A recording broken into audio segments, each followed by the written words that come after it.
تخیله په سکون شه جنتي تصور جوړ کا د پریوتې خیال پاسون شه جنتي تصور جوړ کا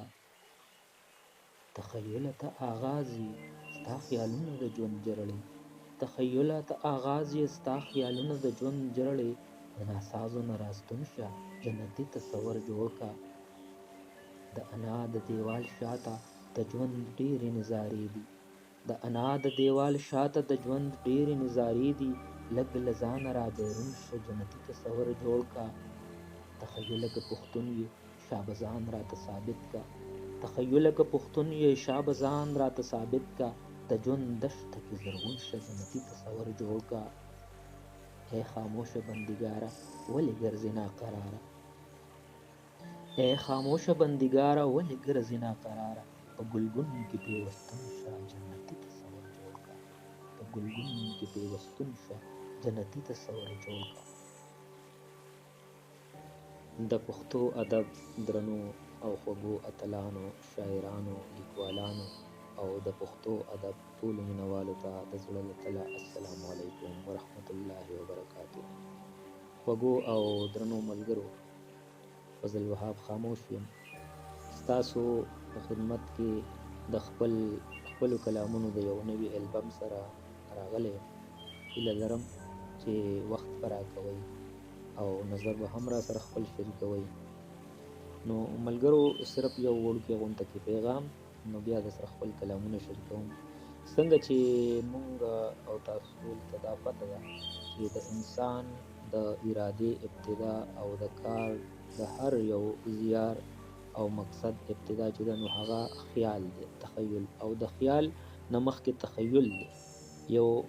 تخیل یو کچه غونته کې خاکه ذهن ته راتله په لومړي ځل یو نومولود غونته کې څنګه چې نور دغه راځي دا ټول ژوندي سري چې شکل کې راځي یا د اونې تخمونه او هغه بوټي دغه شان د خیال هم یو لومبی شکل وي هغه چې کوم لومبنی شکل دی نو هغې ته تخیل ویلی کېږي او ادیبان پوهان ساینسدانان او د علم والا خلک چې دی نو هغوی دغه دعوه کوي چې دغه تخیل چې دی نو دا د خارج نه یا د بل ځای نه راځي دغه تخیل زمونږ د ژوند په خاطرو زمونږ چې څومره لیدل لوستل کړي وي په ژوند کې څومره زده کړې مو کړي وي څومره اورېدل او کتل مو کړي وي لوستل مو کړي وي د هغې په نتیجه کې رامنځته کېږي مثلا زمونږ په لاشعور کې دا پروت وي خو هغه په یو شکل کې د یو موقع مناسبت سره زمونږ فکر یو اړخ ته لاړ شي او دغه طرف ته دغه شي نو دا یو نوی خیال په یو کچه شکل کې راشي نو شاعر او ادیب او لیکوال چې دی نو بیا هغې ته که توجه ورکړي او غور ورته وکړي نو بیا ترېنه ښکلې فنپاره جوړه کړي یا ترې یو ډرامې شکل اختیار کړي یا د یو بیت یو غزل یو نظم شکل اختیار کړي او یا یو بل داسې اقوال زري شکل اختیار کړي نو دا تخیل چې دی نو دا ډېر لازمي دی موږ له پکار دي چې د خپل تخیل د لوړولو لپاره موږ لوړې لوستنې وکړو د لوړو او اعلی پایه فکرونو والا خلکو سره کښېنو پاڅو د هغوی شاګردي وکړو د هغوی نه زده کړه وکړو د هغوی خدمت وکړو او د دغه خدمت نه بعد چې دی نو که موږ غواړو چې موږ د انسانیت او د خپل قام ولس څه په خیر ښېګړه راشو نو بیا کېدی شي چې موږ دغه وکړی شو ځکه چې د هر څه نه مخکې خیال دی فکر دی او چې موږ تر کومې پورې خپل فکرونه اعلی نه وي جوړ کړي او په دې مو کار نه وی کړي په فکر او تخیل باندې نو وروستو کارونه چې دي ګوره دا جهاز چې دی الوتکه چې کومه ده که دې ته وګورو که موبایل ته وګورو که ګړۍ ته وګورو څومره ایجادات او تخلیقات چې کوم دي دې ته موږ وګورو او غور وکړو نو دا داسې نه دي راغلي چې دا بس یکدم ځمکې ته راغلي دي او یا د خارج نه راغلي دي یا د خلا نه راغلي نه داسې نه ده دا اول د انسان په ذهن کې متشکل شوي دي د تخیل په شکل کې دا راغلي دي تخیل د دې ابتدا وسیله ده دا اول د انسان په تخیل کې او په خیال کې او بیا چې هغه خواري او زیار په دغه تخیل او فکر باندې کو نو دغه شکلونه په وجود کې راغله د تصور نه په حقیقي وجود کې راغله او نن موږ ګورو چې چې کوم ایجادات دي، تخلیقات دي او ورځ په ورځ څومره په مخ کې نور ځي هغه زموږ مخې ته دي. نو دا ټول چې دی نو دا د تخیل کمالات دي. نو موږ له پکار دي چې خپل تخیل لوړ کړو، خپل خیال او فکر لوړ کړو، زموږ ټول مسایل به انشاءالله چې حل شي. صحیح. راځئ چې استاد سره خپل کلامونه شریک کړو. د وخت راکولو او د نظر شریکولو ډېره ډېره مننه. ملګرو دغه لومړی کلام دی چې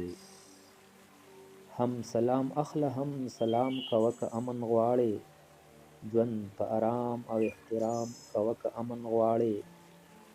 فطري قانون دی چې څه غواړې هم هغه به مومې، فطري قانون دی چې څه غواړې هم هغه به مومې. د امن ذکر ګام په ګام کوه که امن غواړې، لکه چندخ د کوی مه ساته لنډ تنګ فکرونه، په بحروبر کې استفهام کوه که امن غواړې. بدې خبرې خو چې بلار بشي نو شر زېږوي، ښکلې خبرې شه مدام کوه که امن غواړې. د ژوند په لاره لږ شان روزه نور پې هم روان دي، د ژوند په لاره لږ شان روزه نور پې هم روان دي، په هر قدم باندې ډېر پام کوه که امن غواړې. او مینه کوه مینه ویشه خو پولې هم پیژنه، مینه کوه مینه ویشه خو پولې هم پیژنه، وضاحتونه د ابهام کوه که امن غواړې. تسبیح د کل انسانیت په لاس کې ونیسه او تسبیح د کل انسانیت په لاس کې ونیسه او ښکلې روزنه پې د قام کوه که امن غواړې. سجده کوونکو سره سر په سجده لګوه، قیام کوونکو سره قیام کوه که امن غواړې. هره خبره څوک په زور په چا منلی نشي، هره خبره څوک په زور په چا منلی نشي، خاموشه لږ غوندې ناکام کوه که امن غواړې. ملګرو دغه دویم کلام دی چې تمه له ژوندي هډو په کار نه ده، تمه له ژوندي هډو په کار نه ده، خوشي زندګي هډو په کار نه ده، بې له ځان ښودنې چې څه نه راوړي داسې غمخادي هډو په کار نه ده. او ښکلیه که ځان کې ځانګړتیا غواړې بیا درله سیالي هډو په کار نه ده. یا لکه بورا به ورله ځې راځې او یا د ګل یاري هډو په کار نه ده. چرته چې بندیز په سوال او فکر وي، چرته چې بندیز په سوال او فکر وي، هلته بندګي هډو په کار نه ده. او مینه چې په سوال او منتونو شي بیا خو مې بیخي هډو په کار نه ده. زړه د مینې داو ته هډو پرې نږدې، زړه د مینې داو ته هډو پرې نږدې، فکره جواري هډو په کار نه ده. ښکلی غوره ژوند به درله خاورې کې دومره بې غوري هډو په کار نه ده. یا خو چې لوظونه هډو کېږي نه او یا بیا بې لوظي هډو په کار نه ده. روح ته چې د تل بې ارامتیا بخي، روح ته چې د تل بې ارامتیا بخي، خوښه د زړګي هډو په کار نه ده. ای خاموشه مړو کې چې دې وشمېري، ای خاموشه مړو کې چې دې وشمېري، هغه خاموشي هډو په کار نه ده.